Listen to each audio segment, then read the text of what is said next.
Hello and good morning, everyone, and welcome to your daily sit rep for Thursday, the 25th of September, 2025. I'm your host, Mike Shelby. Good morning, Robert. Let's go ahead and jump inside the Beltway here. Lots to cover. But let's start with this President Trump's appearance and speech over at the United Nations yesterday. There were three, graciously, you'd call them mishaps, but three mishaps are not just mishaps. President Trump said as much. What's going on there? So yesterday, President Donald Trump called for an investigation into these mishaps at the UN headquarters yesterday. And he also called for the arrest of the person who triggered the escalator to shut down as he entered the building. And he did say that this was not a coincidence and that this was an attempt to sabotage his appearance at the UN. Mm-hmm. All right, so the escalator, we saw the video. He and Melania are on the escalator and it stops. And then his teleprompter dies into his speech, and he's forced to give an off-the-cuff speech, which actually may have worked out better for Trump because he had a captive audience. He could say whatever he wanted outside the confines of what was on his teleprompter screen. And then what was the third thing? There was a problem with the sound system during his speech that it had shut off. Yeah, that's right. Yeah, Trump posted this big, long post on Truth Social, and he said apparently some people couldn't hear his speech because the microphone wasn't working or the speakers weren't working or something like that. So, yes, sure, it certainly seems coordinated. And it's, one thing we asked yesterday, and some people that were asking in the chat, why do we continue to fund the United Nations when they allow these coordinated mishaps to happen? And it's not just that, but at any rate, Trump just called for the arrest of whoever pressed the stop button on the escalator. Yeah, and he also is asking for a full investigation into the entire situation. Mm-hmm. All right. Yeah, 3 times enemy action, as they say. All right, let's go ahead and move on to the latest in the Epstein saga. Yeah, so yesterday we covered the special election in Arizona that is now going to give Democrats and a handful of Republicans enough votes to push what's called a discharge petition and force a vote on a bill to release the Epstein case files. And now, and you asked me what the response was from Republicans, and at the time there was none, but now apparently they are working behind the scenes to block the potential floor vote on these bills and avoid that what is likely to become another political disruption. And Republican lawmakers that did sign on that petition are also being privately pressured to withdraw their support. Right now, I think there are only 4, and that includes Representative Thomas Massey and I believe Boebert are two of the known Republicans that have signed on to this discharge petition. Okay, and with that special election in, was it New Mexico? Arizona, that puts how large is the GOP House majority now? It is now 219 to 216. Okay, so if there are 3 Republicans, Democrats could force a floor vote, or they could force the release of the Epstein docs. Yeah, this would give them the 218th signature on that discharge petition once she's sworn in, once Grijalva is sworn in. Okay. All right. And then moving on, I already see people in the chat saying nothing ever happens. Nothing's going to happen. All right. So we know that there were lies thrown around, told to Congress from 2017, maybe even 2016, into 2020, 2021. And one of these, Clapper for sure, former CIA director, James Clapper, for sure, 100% lied to Congress. There's an accusation that former FBI director Jim Comey did too. What's the latest? So there are sources saying that Comey is going to be indicted possibly as soon as this week in a federal court in Virginia. And they're saying that the U.S. Attorney's Office in the Eastern District of Virginia has actually been planning this indictment for the last few weeks. And it's going to accuse Comey of lying to Congress about the FBI's Crossfire Hurricane investigation. And that was the investigation in the 2016 Trump campaign. Apparently, they're moving forward with this because the statute of limitations is going to end next Tuesday. Interesting. All right. One thing that we are going to hear, just because I've been paying so much attention to Indivisible and these other establishment left groups, they're going to seize on all these things that will reinforce the narrative. Oh, look at Trump. He's going after his political enemies. et cetera. And it sure seems like Comey, if they get Clapper, obviously on perjury, also we'll see it. There is this, I am slightly concerned about a spiral here. I've described it as a self-licking ice cream cone. The left does something and the right says, oh, look what the left is doing. Now we have to do this. And then the left says, oh, look at the right's what the right's doing. We have to do even more. And then the right looks at that and justifies. So I'm actually pretty concerned about a spiral here, especially escalation after the midterms. Heading into the midterms, I think obviously things will get more contentious. But this trial for Comey, they're going to jump on it, and they're going to say that dictator Trump is prosecuting his enemies. But you would think that if he were found guilty in a court of law, they would accept it and say, well, trial by his peers is a legitimate process. So we'll see. But this is another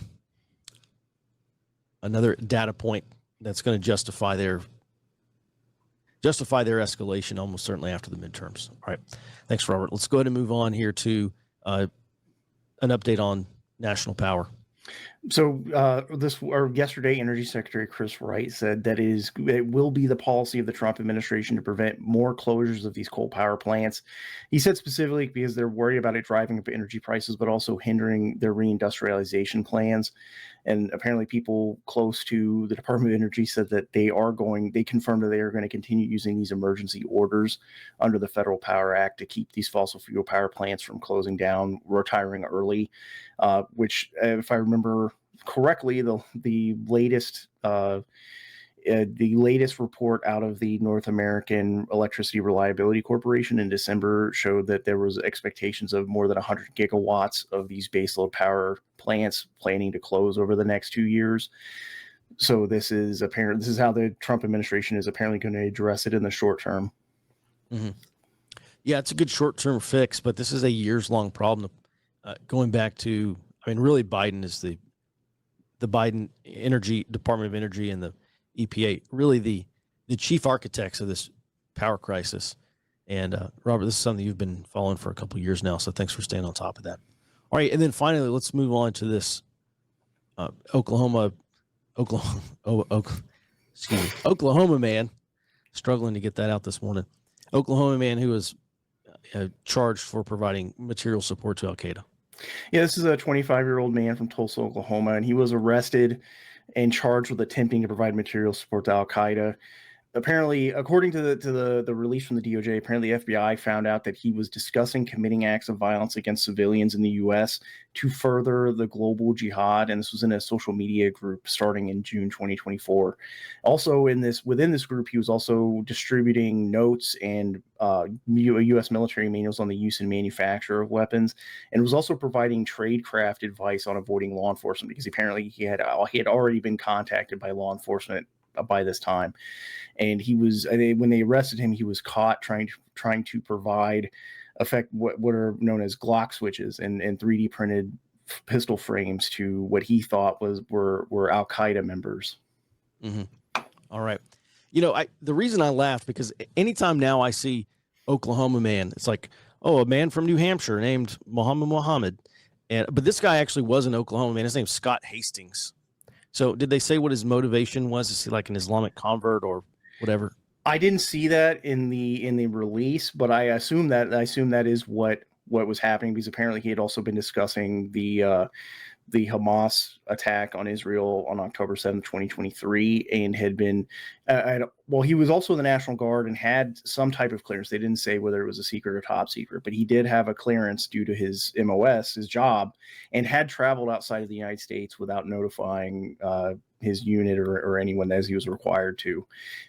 Though they didn't say where he traveled. Okay. Interesting. Thanks for that, Robert. Let's go ahead and move on to our global sit rep. Starting with, this is interesting. Italy and Spain have provided a naval escort to this flotilla that's trying to run Israel's blockade. So this is a humanitarian aid flotilla trying to get to Gaza, correct? Yes. Okay. Yes. Like you mentioned, both of these nations have called for it. This is coming from the Italian defense minister and the Spanish prime minister, and both of them are citing the fact that they have citizens on board and that flotilla now 2 nights ago suffered a drone attack that did not harm any of the personnel, but did damage some of the boats. So they're going there for drone defense. My top concern, and for what it's worth, Greta Thunberg is on this flotilla as well. The last time we had to talk about a flotilla, that she was there too. This flotilla expects to arrive in Gaza around September 30th. Based on a post yesterday, they said they had about 6 days to arrive. Now, I've got two big concerns here. First, Israel has to enforce its blockade. Last time they boarded, they arrested and deported, and everything went off without a hitch. How exactly they're going to do that when there's a naval escort remains to be seen. I am very concerned that either Israel is going to allow the blockade to be run, and then the blockade's worthless, or it's going to try to enforce the blockade. Maybe there will be some diplomacy in the background to allow a peaceful arrest. Another concern for this is that Turkey, we covered, they are running a joint drill with Egypt for the first time in a while. So they have naval assets underway that are going to be wrapping up right around the time that this flotilla is going to be entering that part of the Mediterranean. And Turkey has citizens on board, so they could feasibly do the same thing. And the more one thing to point out, all these are NATO assets, by the way. So if this were to get into a conflict, okay, now we're looking at potentially Article 4, certainly, but potentially Article 5 as a follow-on. That's going to be chaotic for American diplomacy if it happens. Sure. And then speaking on Spain, Spain's allegiance has been under question for the last few months because they refused to go up to the 5% NATO defense floor spending, and they used Huawei for a major national police contract. So everybody's kind of been looking at them going, hey, what's going on? Because Spain oversees the Strait of Gibraltar, which both France and Italy's carrier strike groups would have had to pass through to provide support to any kind of Indo-Pacific war. But per the foreign minister yesterday, Spain must cooperate with China because China is a major world player. However, the United States is Spain's natural and historical ally, and they're not going anywhere. Basically, Spain they're going to remain liberal, socialist, or social liberal as they are, but they're not leaving. They're not going to change allegiances from the United States. Gotcha. Okay. Hey, let's talk about this drone attack in Denmark. So this happened at a Danish airfield, and the Danes said they can't prove that it's Russia, but considering all the drone incursions that we've seen recently, it could have been. What's the latest out of there? Yes. This was at a dual-use airport. The military airspace detected the drone, said, all right, no air traffic around here. That affected flights for the civilian side. And the Danish defense minister said that this was a hybrid attack, but only described drones happening, and that this was conducted by what he called a professional actor. He did note, hey, at this time, we don't have evidence that it's Russia. And the Danish government has also informed that the European Union and NATO about the attack, formally, probably with much more information than what they published. And they're still deciding whether or not to invoke Article 4. Given that this is the third threat to invoke Article 4, the other two have actually done it. I am going to start tracking these much more forcefully and logging these to see, okay, where is the buildup going and what kind of defenses is NATO going to put up? Because if this is Russia again, then I expect another buildup in response. Yeah, sure. So a drone attack, what was actually the drone attack? Was it a flyover, or what was the actual attack? So he described it as an attack, but all of the actual description of the event seemed to be just a flyover. It was an incursion in airspace. So I didn't see that any damage was done, but so he described it as a hybrid attack. Okay. It's harassment and intimidation.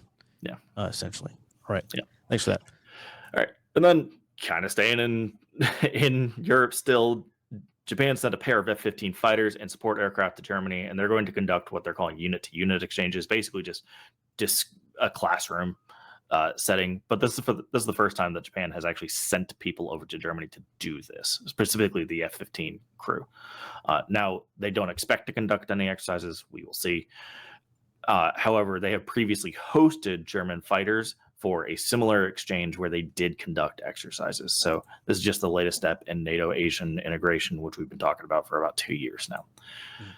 Moving over much closer to home, Colombia's top negotiator for peace with the cartels, Alvaro Jimenez. He said that he's currently in talks with Clan del Golfo, which is the largest drug trafficking cartel in Colombia, and he wants them to disband for obvious reasons. Jimenez described this cartel as in decline and said that he offered them reduced prison sentences, obviously working within the judiciary, and future personal security within the Colombian legal system as well. So basically saying, hey, we're not going to hunt you down after this. We're going to let you live your lives after you've served your prison sentence. And I think the reason that this is being published right now is that this is all part of the decertification of their counter narcotics program. They want to get back in the U.S.'s good graces and get that money flowing again. Mm-hmm. Then going next door to Venezuela. Venezuela's foreign minister and his subordinate for foreign affairs in Asia attended a meeting yesterday with China on the sidelines of the UN General Assembly, and there they ratified Venezuela's support for China's global governance initiative. We're still waiting on China to actually publish what exactly the practical steps are going to be for the GGI. However, this is going to absolutely inflame the U.S. response. I think you can't. That is a direct. It's a direct counter to the U.S.'s hegemony inside of the hemisphere. There's no way that the U.S. is letting this stand. It's pretty much a violation of Monroe Doctrine, which the Trump administration rolled out back under Rex Tillerson in 2017, and it has picked this back up. I notice State Department folks are talking about Monroe Doctrine as well, specifically keeping China out of South America, Central America, and Mexico, and everywhere else. So, all right, thanks for that, Jared. I would say nothing changes. Fundamentally, nothing changes. Venezuela may still be on regime change watch. Not warning yet, but watch, sure. I got 83 protests today, and let's go ahead and talk about what's coming up for early warning on our members-only briefing. The White House is telling federal agencies to prepare for mass firings during this government shutdown. We'll get the latest, but everything I'm seeing from Republicans is pretty much expecting a government shutdown here starting on the 30th next week. Well, Robert's going to give us an update on this Dallas ICE field office shooting, and he drew out a diagram. So if you're interested in exactly how that went down, Robert's going to brief that. And then we're going to talk about left-wing domestic terrorist networks.